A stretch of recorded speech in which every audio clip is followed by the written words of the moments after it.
السلام علیکم۔ کیا آپ نے کبھی سوچا ہے کہ یہ آزادی جو ہم روز محسوس کرتے ہیں یہ ہمیں کتنی قربانیوں کے بعد ملی ہے؟ یہ سبز حلالی پرچم یہ صرف کپڑے کا ٹکڑا نہیں، یہ لاکھوں شہیدوں کے خون کی لالی سے رنگا ہوا ہے۔ آج میں آپ کو ایک ایسا سفر سنانے جا رہی ہوں جو آپ کو ماضی میں لے جائے گا، دل ہلا دے گا اور آپ کو یاد دلائے گا کہ آزادی ایک تحفہ نہیں بلکہ ایک قرض ہے۔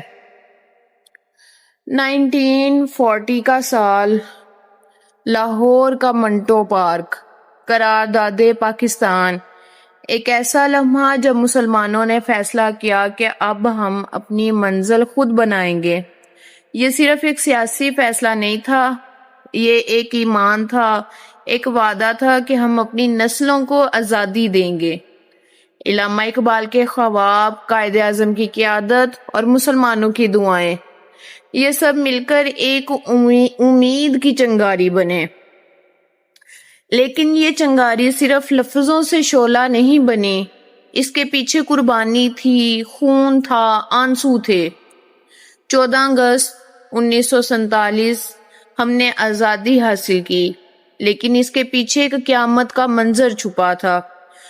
لاکھوں لوگ ہجرت پر نکلے، ٹرینیں لاشوں سے بھر آئیں، گاؤں جلائے گئے، مائیں اپنے بچوں کو کھو بیٹھیں، بیٹیاں اپنے باپوں سے بچھڑ گئیں، جوان اپنی ماں کی دعاؤں کے بغیر دفن ہوئے۔ یہ قربانیاں کتاب کے صفحوں پر ایک کہانی نہیں، یہ ہمارے خون کی تاریخ لکھی گئی۔ ہمیں یہ زمین کسی نے پلیٹ میں رکھ کر نہیں دی، یہ ہمارے بزرگوں نے اپنے جسموں سے کاٹ کر لی ہے۔ جب پاکستان بنا تو ہمارے پاس نہ فوج تھی، نہ پیسہ تھا، نہ عمارتیں، صرف جذبہ تھا اور اللہ پر ایمان۔ ہمارا جھنڈا ہوا میں لہرایا، اذان کی آوازیں گونجیں اور ہم نے عہد کیا کہ ہم اس ملک کو دنیا کا سب سے مضبوط قلعہ بنائیں گے۔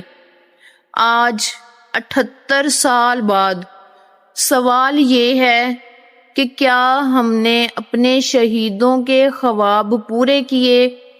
کیا ہم نے اس آزادی کی قدر کی یا ہم نے اسے صرف ایک چھٹی کا دن سمجھ لیا؟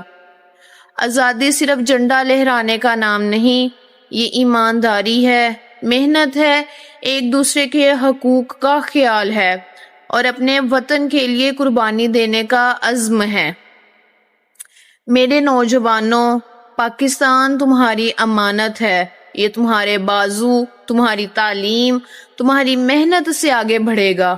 اگر تم بدل جاؤ گے تو پاکستان بدل جائے گا۔ یاد رکھو، شہیدوں کا لہو تمہیں پکار رہا ہے، پوچھ رہا ہے کہ کیا تم وہ پاکستان بنا پاؤ گے جس کا خواب ہم نے دیکھا تھا۔